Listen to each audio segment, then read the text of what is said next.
Hey everybody, in this video, we're going to go over just sort of a basic overview of the 8 parts of speech. This is going to feel like it moves really quickly. Don't worry if you feel like you're not catching on to everything. We are going to go over the 8 parts of speech a little more in depth, one by one in future modules. This module is just kind of sort of get us started. We're going to talk about the 8 parts of speech, and in the next video, I'm going to go over some sentence structure things with you. So that's what we're going to do right now is just look at a basic look at the 8 parts of speech. One thing you really need to remember is you cannot just tell by looking at a word what part of speech it is, because if it's not in a sentence, it's not a part of speech. It's just a word. And sometimes words can be different parts of speeches depending on how they're used in a sentence. And so that's the first thing we're going to look at really quickly. I'm just going to show you a quick little example of that using the word typing. Here you see the sentence, Sally is typing her paper. So we see typing, it's in italics, it's right here. And in this sentence, typing is what Sally, I didn't get it to highlight, I did that backwards. Typing is what Sally is doing. Okay, that is the action that is being taken. So in this sentence, typing is a verb. Now down here we see typing again. My typing has improved. And we see that typing is not what is happening in that sentence. It's not the verb, though usually when we see typing, we might expect it to be. Typing is actually what we are talking about in the sentence. It is the subject of the sentence, which we will learn more about in the next video. But so in this sentence, typing is a noun. So you see there that you cannot just look at a word and assign it a part of speech. You have to see where it is in the sentence and how it is used in the sentence, okay? Now, the first part of speech we're going to look at is nouns, because nouns are kind of the most basic part of speech. They're sort of the easiest to find, the ones that we're most familiar with, especially the sort of really basic nouns like people, places, things. Most of us recognize those pretty quickly. Just don't forget that ideas and abstract concepts like feelings are also often used as nouns. And a good way, good little hint to sort of help you understand whether you are looking at a noun in a sentence is to try to put it in front of is or are and see if it works. Like, let's take one of those feelings. Let's say happiness, that you may not be able to tell. Is this being used? You know, is it a noun?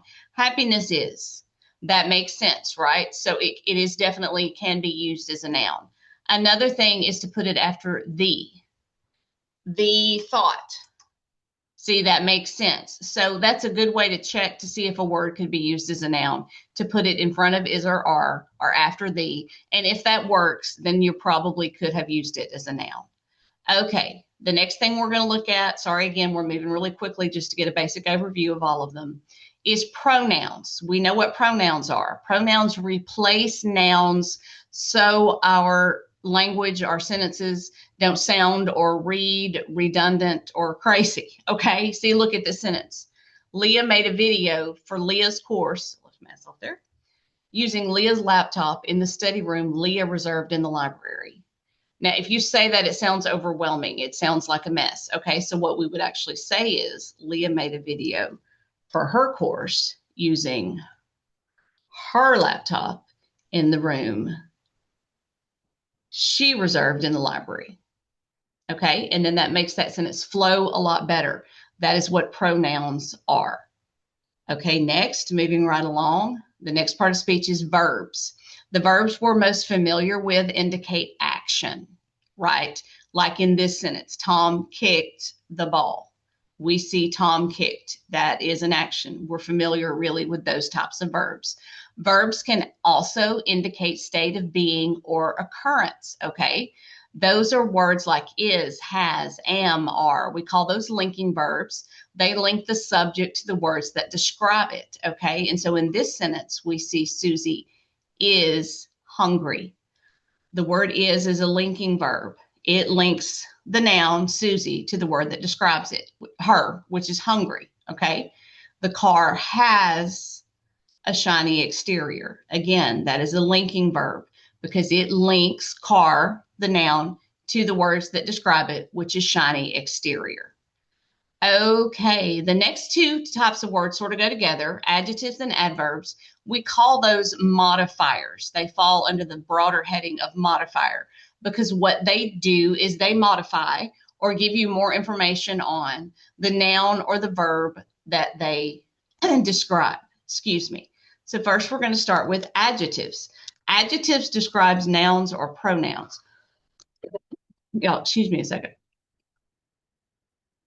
And most of the time, adjectives will come before the noun. That is what we're used to seeing. And we see that in this first sentence. Matt bought an old book. Old is our adjective in this sentence. Book is the noun it describes. The word old tells us what kind of book it was that Matt purchased, okay? But sometimes adjectives can also follow the linking verb. And if that happens and then they're in the predicate part of the sentence, then we call those predicate adjectives. And we see that in this next sentence. The sun seems hot.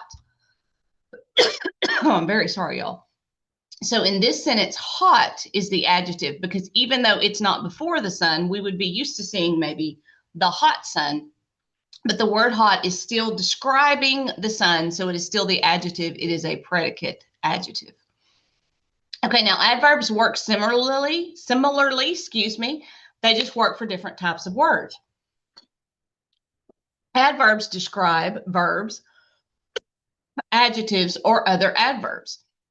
They answer questions like how, when, where, or to what extent. Okay, so let's look at a couple of examples. This first sentence says, Mark walked fast. Fast describes the verb walked. It describes how Mark walked. He walks fast, okay? So fast is the adverb in that sentence. In this next sentence, it might be, again, a little harder to describe. The assignment is due tomorrow. Now, you might jump to think due, but due is part of the verb. Is due is the sort of verb phrase there in that sentence. The adverb is actually tomorrow because it answers the question when. When must the action happen? When is this occurring? So tomorrow, the assignment is due tomorrow. Okay, and then in this sentence, the order may be reversed a little bit. She fully understood. Understood is the verb. What describes it? Fully. Fully describes to what extent she understood. So that is your adverb in that sentence, okay? Now we're going to move on to prepositions. I'm going to tell you right now, prepositions is no one's favorite part of speech. And you're going to kind of piece that together when we get to prepositional phrases later on. But don't worry, we can get through this together. I'm going to go ahead and tell you the best way to deal with prepositions is to get a list of prepositions and kind of learn what they are, because sometimes this can be a little bit more confusing. I know I hated prepositions in high school grammar, but you know, I got through it then and we're going to get through it now. Prepositions connect a noun or a pronoun to the sentence, okay? They are words like in, to, under, during, and with. The connected noun is called the object of the preposition. Understand that the object of the preposition is never the main subject of the sentence. If you're looking at the main subject of the sentence, that is not part of the prepositional phrase. So let's look at some examples. The desk is, the textbook is under the desk. Okay, under connects and shows the relationship between the textbook and the desk. So under is your preposition and desk, let's choose a different color, is the object of your preposition, okay? Under the desk is the prepositional phrase, okay? Now, let's go to the next one. We will study before the test. The word that connects, the preposition is before, okay? That is your preposition. The object of the preposition is test, okay? Again, it is the noun that ends the prepositional phrase. That is the easiest way to determine that, okay? Now, this next one, it has some modifiers, okay? You see the modifiers, dark, spooky. Walked in, our preposition is into. She walked into, there's your preposition. The dark, spooky room. Don't get confused about what your object is. These are modifiers. They're adjectives just like anywhere else. They're just adjectives that are part of a prepositional phrase. The noun that ends your prepositional phrase is still room. So your prepositional phrase there is into the dark, spooky room. Into is the preposition, and room is the object of the preposition. Okay, the last one here. The teacher gave the assignment to them. To is your preposition, and them is the object of your preposition. Okay? So don't get confused if there's modifiers in the phrase. A pronoun can be the object, C, of a preposition, as is in this last example. Them is replacing some list of humans whose names we don't have, but it's just, again, a cleaner way to write the sentence is to use the preposition, but a pronoun can also be the object of a prepositional phrase. Okay, now moving on to conjunctions. Some of you may not be old enough, but we had a schoolhouse rock that was conjunction, junction, what's your function? And it was a fun thing to watch, okay? So conjunctions are words that join words, phrases, and clauses together, okay? And conjunctions come in three groups. There's coordinating conjunctions, okay? There's correlative conjunctions, and there's subordinating conjunctions.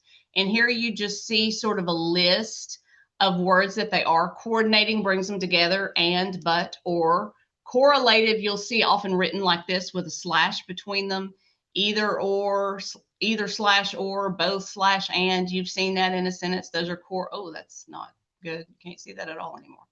I started clicking on the wrong. Here we go. You see it with a slash between them, right? So you're comparing two things.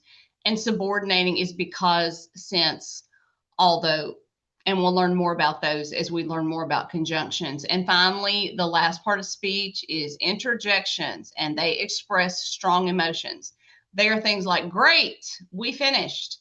In that sentence, well, that is a sentence unto itself. Great is an interjection, and sometimes you will see them that way, set alone as a sentence. And if it's set alone as a sentence, it needs to always have an exclamation point, because it is an interjection. You are exclaiming something like, wow, exclamation point, that type of thing. They can also be part of a sentence, as in, oh, I am late, and in which case what they need is a comma after them, okay? Those are interjections. They sort of interject into your sentence, they express strong emotion, and they interrupt it just a bit. Okay, everybody, that concludes our sort of basic lecture on the parts of speech. Please do not hesitate to reach out if you have any trouble. I am always here for you. Thanks, and y'all have a great day.